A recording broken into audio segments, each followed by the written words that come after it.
무섭다는 생각이 들어요. 소미는 잠이 오지 않는 듯 천국의 조용한 들판을 홀로 거닐고 있었다. 한낮의 찬란함이 무색하게, 천국의 밤하늘은 유난히 깊고 고요했다. 고개를 들어 바라본 하늘에는 수많은 별들이 총총히 빛났지만 그녀의 마음속에는 왠지 모를 불안감이 서리고 있었다. 뭔가 알 수 없는 서늘한 기운이 공기를 타고 스며들어 등 뒤로 싸늘한 한기가 스치고 지나갔다. 문득 숨 넘어 어둠 속에서 나뭇가지를 밟는 똑하는 소리가 정적을 갈랐다. 소미는 화들짝 놀라 걸음을 멈추었다. 가슴이 콩닥콩닥 뛰기 시작하며 그녀는 떨리는 목소리로 허공에 물었다. 거기 누구 있어요?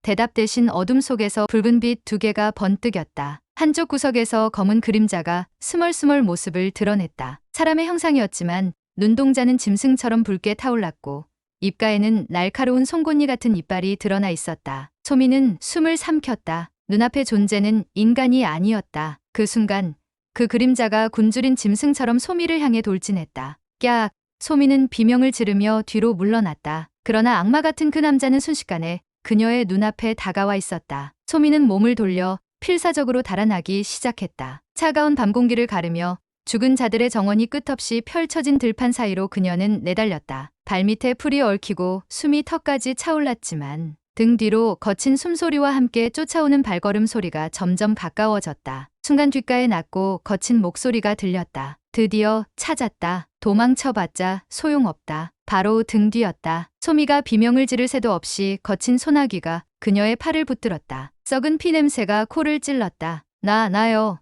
소미가 필사적으로 저항했지만 악마의 소나기는 바위처럼 단단했다. 절망의 순간 멀리서 누군가의 외침이 들려왔다. 소미야.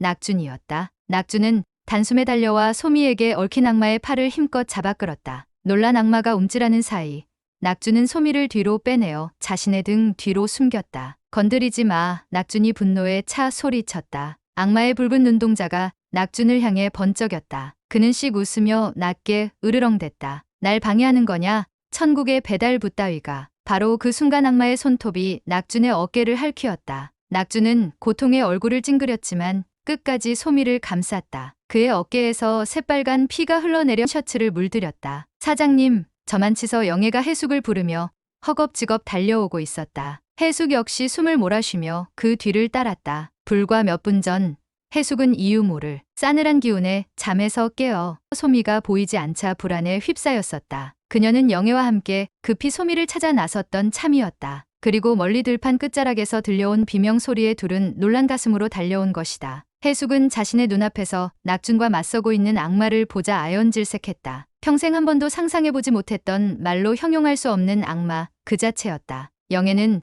돌멩이를 집어 힘껏 악마를 향해 내던졌다. 이쪽이야.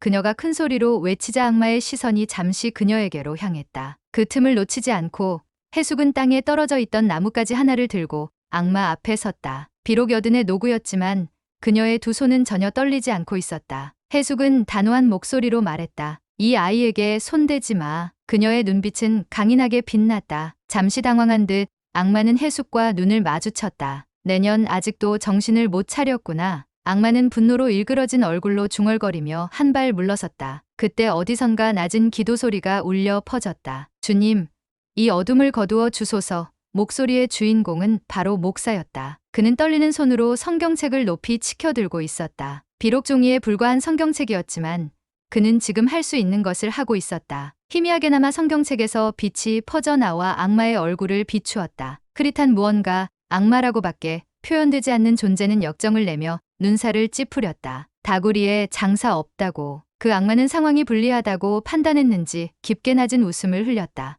좋다. 일단 물러나주마. 하지만 기억해라. 인간의 사념체는 반드시 우리 것이라는 걸. 날카로운 이를 드러내며 웃던 검은 형체가 점차 어둠 속으로 번져나갔다. 붉은 눈빛도 사그라지고 썩은 피 냄새만이 그 자리에 남았다. 악마가 사라진 것이다. 사방이 다시 고요해졌다. 달빛 아래 들판에는 허겁지겁 달려온 이들과 쓰러진 소미만이 남았다. 낙주는 상처 입은 어깨를 부여잡고 있었고 목사는 다리가 풀린 듯 주저앉아 있었다. 해숙은 몸을 떨며 바닥에 주저앉아 있는 소미를 끌어안았다. 소미는 사색이 된 얼굴로 아무 말도 하지 못한 채 숨만 헉헉 내쉬었다. 해숙은 떨리는 목소리로 그녀의 이름을 불렀다. 소마 괜찮니?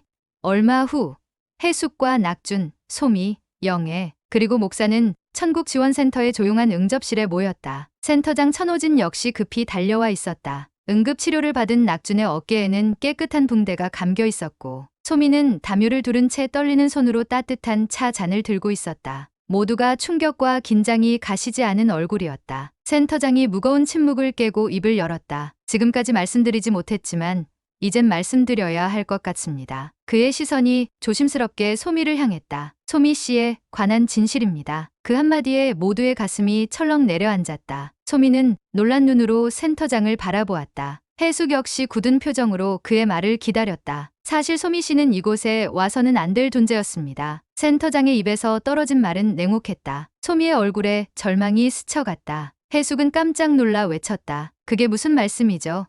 이 아이는 죄 없이 낙준이가 구해준 해숙의 항변에 센터장이 조용히 고개를 저었다. 낙준 씨가 아니었어도 애초에 소미 씨는 사후 열차에 탈 자격이 없었습니다. 자신이 착각한 거지요. 목사는 화들짝 눈을 크게 떴다. 착각이라니요?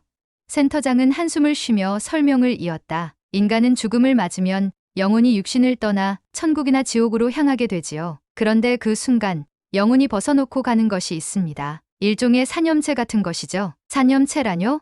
영애가 되묻자 센터장은 난처한 듯 잠시 말을 멈추었다가 차분히 계속했다. 평생 쌓인 업과 한 불필요한 기억 같은 것들. 말하자면 영혼에겐 불필요한 찌꺼기들이라고 보면 됩니다. 영혼이 사후세계로 가기 위해서는 그런 찌꺼기들은 헌허물처럼 떨어져 나가는 겁니다. 모두 숨죽이고 그의 말을 들었다. 센터장은 목소리를 낮춰 결론을 맺었다. 보통 그 껍데기는 일반적으로 벗어놓은 찌꺼기에 불과합니다. 그리고 그것은 마계라고 하는 곳에 악마들이 그것을 먹이로 삼지요. 이 세계의 암묵적인 룰이라고 보면 됩니다. 해숙은 그제야 악마가 남긴 말의 의미를 떠올렸다. 인간의 사념체는 반드시 우리 것이라는 섬뜩한 경고. 해숙은 입술을 떨며 물었다. 그렇다면 소미가 바로 그 껍데기란 말인가요? 센터장이 천천히 고개를 끄덕였다. 쉽게 말해 그렇습니다. 소미 씨는 원래 인간의 영혼이 아니었던 거죠. 그 차가운 진실에 소미는 들고 있던 찻잔을 떨어뜨릴 뻔했다. 그녀는 믿기지 않는다는 듯 고개를 저었다. 내가 사념체라고요? 그럼 난 대체 누구? 해숙은 머리가 어지러웠다. 심장이 쿵쿵 울리며 아팠다. 자신도 알지 못했던 자신의 일부가 살아있는 존재로 나타났다는 사실이 충격적이면서도 방금 그 존재가 겪은 끔찍한 위험이 떠올라 가슴이 두근거렸다. 해숙은 떨리는 목소리로 물었다. 그럼 소미, 아니 사념체는 누구의 것이었죠? 사실 그녀의 마음 한구석에서는 이미 답을 예감하고 있었다. 센터장은 잠시 뜸을 들이더니 조용히 대답했다. 해숙 어르신, 본인의 것입니다. 그 말이 떨어지자 마치 두 사람의 가슴 속에 번개가 내리친 듯 충격이 휘몰아쳤다. 응접실에는 숨소리조차 들리지 않았다. 모두가 해숙과 소미를 번갈아 바라보았다. 소미는 큰 충격을 받은 듯 휘청이며 자리에서 일어섰다. 저 잭에서 떨어져 나온 제 사념체, 해숙은 믿을 수 없다는 듯 중얼거렸다. 그녀는 두 손으로 입을 틀어막았다. 센터장은 말을 이어나갔다. 본래대로라면 아무런 의지가 없는 그냥 벗겨지는 껍데기에 불과한 것인데 저도 이런 경우는 천국의 역사책에서나 봤던 일입니다. 쉽게 말하자면 해숙 씨는 본인의 본래 인생이 아닌 또 다른 해숙으로 60년이란 인생을 본인을 억누르며 다른 사람으로 살아왔던 거지요. 그때 버려진 해숙 씨에 억눌렸던 자신이 분리되어 사념체가 된 듯합니다. 아마 낙준 씨가 사고를 당하던 날 그때부터였던 것 같습니다. 낙준은 센터장의 말을 들으며 자신 때문에 해숙이 얼마나 힘들고 고통스러웠을까 생각하니 가슴이 미어지는 것 같았다. 눈시울이 붉어지며 금방이라도 울 것만 같았다. 영애는 어떻게 그게 가능하냐는 듯한 놀란 눈빛으로 해숙을 바라보며 경악을 금치 못했다. 해숙은 그 오랜 세월 동안 억누르고 버려왔던 또 다른 나 자신의 사념이 모여 한 사람의 모습으로 태어났다는 말인가 생각하며 충격을 받았고 눈가에 뜨거운 눈물이 맺혔다. 어쩐지 널 처음 봤을 때부터 그녀는 소미를 바라보았다. 말은 잊지 못했지만 해숙의 머릿속에는 소미를 처음 만났던 순간 느꼈던 묘한 친밀감이 떠올랐다. 실제로는 머리채를 붙잡았다. 마치 오랜 세월 잊고 지낸 가족을 만난 듯한 나 지금. 그것이 이런 이유에서였다니. 해숙의 가슴이 저려왔다. 소미는 충격과 혼란에 휩싸여 고개를 저었다. 그럼 난 사람이 아니었어요? 해숙 할머니의 껍데기 같은 거였단 말인가요? 그녀의 목소리가 떨렸다. 그래서 내가 처음부터 기억이 없었던 거군요. 고낙준이라는 이름밖에. 소미는 스스로 중얼거리다 흐느낌을 터뜨렸다. 난 잘못된 존재예요. 애초에 있으면 안 될. 그녀의 눈물이 바닥으로 뚝뚝 떨어졌다. 해숙은 그 말을 듣자 가슴이 찢어지는 것 같았다. 그녀는 지체 없이 자리에서 일어나 소미에게 다가갔다. 그리고 얼어붙은 소미의 손을 꼭 붙잡았다. 해숙의 목소리는 단호하면서도 떨렸다. 아니야, 소미야. 넌 잘못된 존재가 아니야. 소미는 흐릿한 눈길로 해숙을 올려보았다. 해숙은 힘주어 말했다. 그래, 내가 내 껍데기에서 태어났다면, 그래서 내 죄와 한이 널 그렇게 힘들게 했다면, 미안하다. 정말 미안해. 그녀의 눈에서 뜨거운 눈물이 흘렀다. 하지만 분명한 건 넌 이제 우리와 함께 있다는 거야. 넌 하나의 소중한 생명이야. 내 일부였을지 몰라도 이제는 해숙이 아닌 온전한 소미라는 사람이 됐어. 소미는 떨리는 입술을 깨물었다. 하지만